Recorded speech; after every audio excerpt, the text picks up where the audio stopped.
She says that she wants to belong. That's a lie. She wants to win. She wants to destroy them.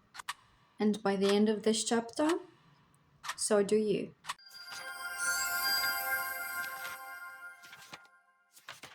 Hey guys, welcome to Next Chapter English. I'm Anna and we're reading The Cruel Prince by Holly Black. Today, chapter 4. Last time we met Cardan at the court. Today we see what it actually feels like to live under all that every single day. Let's go. It's dawn. Jude is back in her room, stripping off her court dress. Skin too tight, heart is racing. And she admits something Holly rarely allows her to speak out loud. She's seen worse than torn wings. Fairies can't lie, so instead they specialize in everything else. Twisted words, pranks, riddles, revenge for slights nobody even remembers anymore. Storms are less fickle than they are. Then there is Maddox's hood, kept under glass in the armory, stiff with old blood. Jude goes to look at it sometimes, trying to see her parents in the stains, trying to feel something, and every time she feels less.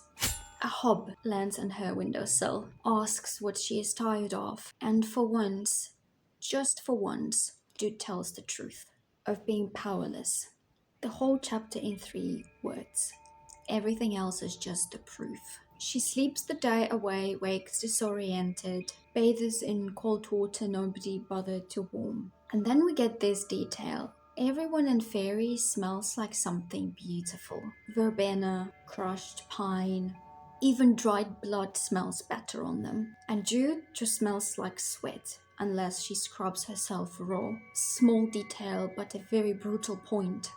Downstairs, Taryn is not in a fun mood today either. They get ready for lessons that Maddox insists they take. Dressed like gentry, treated like gentry, even though everyone resents them for it. Jude says she's grateful. She likes the lessons. A frustrated nod from a teacher is the closest thing to praise she'll ever get, and she'll take it, because it means that she's allowed to stay.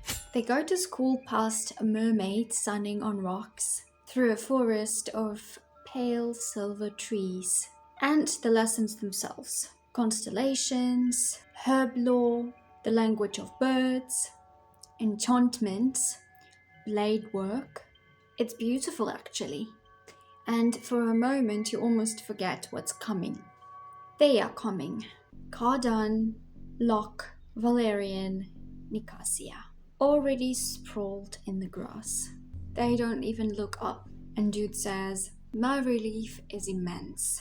2 words are doing a lot of work here. Relief means this happens often enough that being ignored feels like winning. It doesn't last. Cardan kicks dirt onto her lunch, on purpose, in front of everyone. And they laugh. Nicasia leans in, sweet and venomous. She tells Jude that dirt is where she came from, where she returned to, and that she should take a big bite. And Jude, exhausted, tired, furious, says the wrong thing. Make me. Not clever, not safe, just honest. And Cardan smiles as if she made his entire week. Valerian kicks even more dirt. And then Nicasia pulls a hairpin straight out of Jude's hair. A little gold thing with hawthorn berries. And holds it up like evidence of a crime. Did you think it would make you beautiful? Did you think it would make you as we are? And here Jude tells us something that she's never admitted before out loud. She admits that she wants it. She wants to be like them. Beautiful, eternal, untouchable. She hates Cardan so much she can barely breathe around him. Both of these things are true at once. Then Cardan delivers a real blow.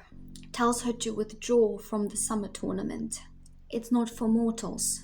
And Jude, who spent this entire scene gritting her teeth and saying nothing, finally snaps back. Afraid I'll win? it isn't smart.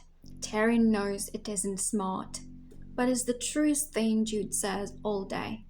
That afternoon, during mock war, Valerian trips her. Cardan whispers something cruel in her ear. She goes home with bruises. And then the line that reframes the entire chapter. Jude tells us that she's been scared since the day she arrived in Fairy, raised by the man who murdered her parents, living among monsters. She carries that fear constantly. If she just let herself feel it fully, she says, she'd hide under the blanket and scream until there was nothing left of her. So she refuses to. And then this. Nicasia is wrong about me. I don't desire to do as well in the tournament as one of the Fae. I want to win. I do not yearn to be their equal. In my heart, I yearn to best them. Read that again. Best them. Not join them. Not match them. Best them. Beat them. This chapter is showing you the gap between what Jude says and what she actually feels. She tells Ahab she's tired of being powerless, the one honest moment in the whole chapter. Everywhere else, she grits her teeth, says, "Make me," pretends the dirt doesn't exist, pretends the dirt doesn't matter. The real Jude only slips out in fragments until the final line, which isn't a fragment at all. It's a declaration. So here is your question for the comments. Do you think Jude actually wants to belong in this world? Or does she want to beat it? Can anyone want both at the same time? Tell me below. I read every single one. Free worksheet for this chapter is in the description. Vocabulary and a question that's going to make you think about Jude differently. Download it. It's free. Next week, the summer tournament. Jude finally gets her chance. Subscribe so you don't miss it, and see you guys then!